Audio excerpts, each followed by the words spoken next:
আমি খুব অল্প করে দুটো কথা বলবো।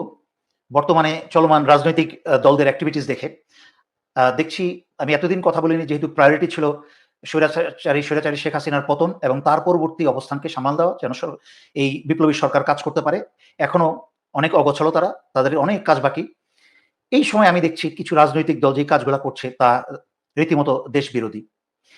জামাত ধীর গতিতে চলছে, যাকে আমি সমর্থন করি। কারণ এই ১৫ বছরে যেই বিষ বপন করে গেছে ভারত এবং স্বৈরাচারী শেখ হাসিনা মিলে, এই বিষকে উৎপাটন না করে যদি নির্বাচন দেওয়া হয়, তাহলে কোনো সরকারের পক্ষেই ৬ মাসের বেশি টেকা সম্ভব হবে না। আমি জানি আপনারা বিশেষ করে বিএনপি বুভুক্ষ ১৫ বছর ক্ষমতায় না থেকে, ক্ষমতার স্বাদ না পেয়ে, অর্থের স্বাদ না পেয়ে ওনারা এখন ওনাদের অনেক তৃষ্ণা ক্ষমতার।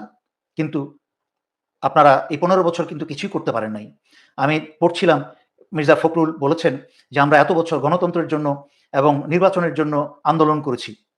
কিন্তু গণতন্ত্রের জন্য, নির্বাচনের জন্য আন্দোলন করেছেন বলেই কিন্তু আরামে স্বৈরাচারী শেখ হাসিনা ১৫ বছর ক্ষমতায় ছিল। আপনাদের আন্দোলন হওয়া উচিত ছিল স্বৈরাচারী শেখ হাসিনার পতনের আন্দোলন, আর কোনো এক দফা দাবি। কিন্তু আপনারা প্রতিবারই এসে নাটক করেছেন, ভণ্ডামি করেছেন। বাংলাদেশের তৃণমূলের ছেলেমেয়েদেরকে নিয়ে রাস্তায় নামিয়ে হ্যান কারেঙ্গা, ত্যান কারেঙ্গা বক্তৃতা মেরে সন্ধ্যার সময় বাসায় চলে গেছেন ২০ দফা দাবি দিয়ে, নাটক। আর সাফার করেছে কারা? ওই তৃণমূলের বিএনপির ছেলেমেয়েগুলা যারা দেশকে ভালোবাসে, দলকে ভালোবাসে, তারা ছাত্রলীগের মার খেয়েছে, পুলিশের মার খেয়েছে, মামলা মোকদ্দমা খেয়ে জেলে এখনো পড়ছে। কিন্তু নেতারা নামকে অস্ত্রে নাটক করে জেলে হাসিনা পাঠিয়েছে, তার ৭ দিন পরে আবার বের করে নিয়ে আসছে নির্বাচন শেষ হয়ে যাওয়ার পরই। এইসব নাটক মানুষ আর খায় না, জনগণ আর খায় না। সুতরাং আপনারা এই যে বলছেন হাসিনার ডায়লগ ছিল এতদিন যে আপন হারানোর বেদনা, এখন আপনি নতুন ডায়লগ শুরু করেছেন, ১/১১কে আমরা ভুলি নাই। এগুলো ডায়লগ আর নতুন তৈরি করেন না। মানুষ অনেক কষ্টের মধ্যে দিয়ে যাচ্ছে। বন্যা, বর্তমান দেশের করুণ অবস্থা, এর মাঝখানে একটু এই বিপ্লবী সরকারকে কাজ করতে দেন। স্বৈরাচারী শেখ হাসিনার পতন কিন্তু আপনারা করেন নাই। করেছে কিন্তু বিপ্লবী ছাত্র জনতা। হ্যাঁ, কিছু বিএনপি ছিল, বাট সাংগঠনিকভাবে কিন্তু বিএনপি এর সাথে জড়িত ছিল না।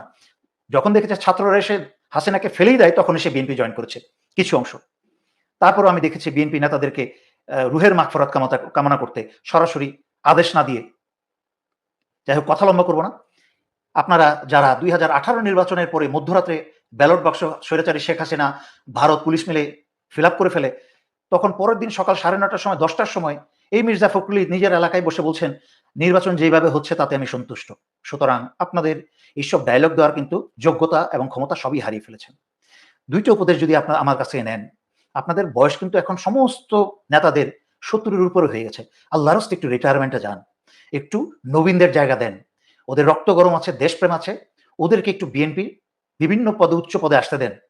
ওদের যোগ্যতা আছে। আপনাদের মতো বয়স্ক এবং সহজে সবার সাথে, আওয়ামী লীগের সাথে, ভারতের সাথে হাত মিলিয়ে ফেলেন, আপনাদেরকে আর বিশ্বাস করা যায় না।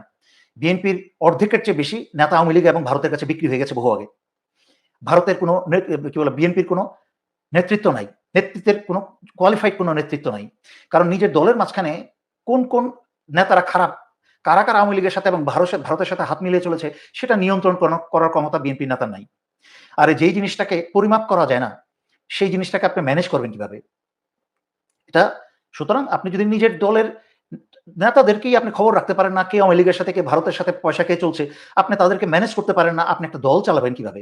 আর সেখানে একটা ভয়ঙ্কর অবস্থায় আপনার নির্বাচনের ক্ষমতায় আসতে চাচ্ছেন। হ্যাঁ, নির্বাচন হলে জনগণের ভোটে আপনারা যখন ক্ষমতায় আসবেন, যেন দেশটাকে ভালোভাবে চালাতে পারেন, সেই ব্যবস্থা এই বিপ্লবী সরকারকে করতে দেন।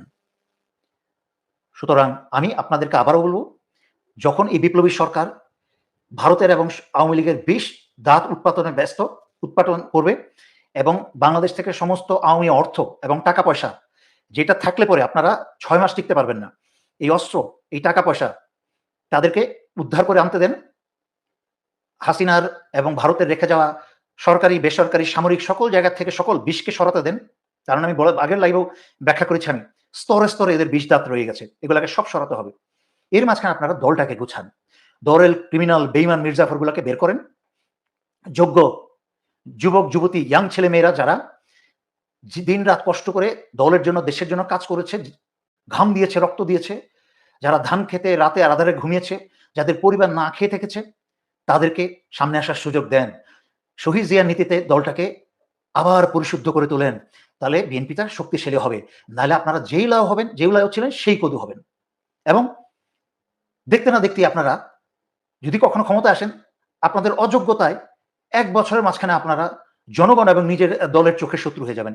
ইতিমধ্যে কিন্তু নিয়ন্ত্রণ নাই। হাসিনা পতনের পরের দিন থেকে কিন্তু বাংলাদেশের বিভিন্ন স্থানে বিএনপির ছেলেপেলারা, অভুক্ত ছেলেপেলারা কিন্তু চাঁদাবাজি শুরু করে দিয়েছে। আমার কাছে অনেক ফোন এসেছে। যাই হোক, এইসব কথা বলে লম্বা করতে চাই না। হ্যাঁ, আপনারা দূরে ছিলেন। যারা যোগ্য জনগণের ভোটে আসবে অবশ্যই তারা আসবে। কিন্তু এই বিপ্লবী সরকারকে কাজ করতে দেন। লোভী হয়েন না। জানি আপনারা ক্ষমতায় আসার জন্য পাগল হয়ে গেছেন। কিন্তু মনে রাখবেন, এই বর্তমান স্বাধীনতা অর্জন করেছে বিপ্লবী ছাত্র জনতা। আপনাদের কোনো অংশগ্রহণ নেই এখানে। ১৫টা বছর নাটক করে, ভণ্ডামি করে, করে হাসিনাকে ক্ষমতায় থাকতে সাহায্য করেছেন। বিএনপির দুর্বলতার কারণেই হাসিনা একটা ফেরাউন হয়ে উঠেছিল, বিনা প্রতিবাদে, বিনা প্রতিরোধে। তাই তাদেরকে কাজ করতে দেন। এই বলে আমি আজকের জন্য শেষ করছি। ধন্যবাদ।